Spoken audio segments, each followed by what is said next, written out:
ত্রুটিপূর্ণ বোলিং অ্যাকশনের কারণে ইংল্যান্ডের প্রতিপক্ষ সাকিব আল হাসানের বোলিং অ্যাকশন পরীক্ষা করতে চেয়েছিলেন। আর পরীক্ষার মাধ্যমে সাকিব আল হাসানের বোলিং অ্যাকশন অবৈধ ঘোষণা করা হয়, যে কারণে সাকিব আল হাসান আর বোলিং করতে পারে না, শুধুমাত্র ব্যাটিং করে যাচ্ছেন। এই তো লঙ্কা টি10 লেগ খেলতে গেছিলেন সাকিব আল হাসান। ত্রুটিপূর্ণ বোলিং অ্যাকশনের কারণে সেখানে তিনি বোলিং করতে পারেননি, শুধুমাত্র ব্যাটিং করে গেছেন। সাকিব আল হাসানের বোলিং অ্যাকশন অবৈধ ঘোষণা করায় বাংলাদেশ ক্রিকেট বোর্ডের সভাপতি আইসিসিকে অনুরোধ করে, যে অনুরোধে সাড়া দিয়ে আইসিসি থেকে সাকিব আল হাসানকে আবার দ্বিতীয়বার বোলিং পরীক্ষা করার জন্য বলা হয়েছে।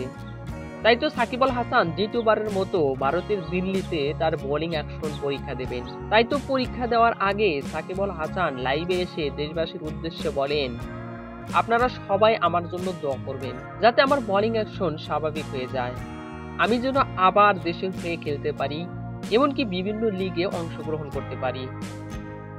তো সুপ্রিয় দর্শক, আপনারাও কি চান সাকিব আল হাসান আবারও স্বরূপে ফিরে আসুক?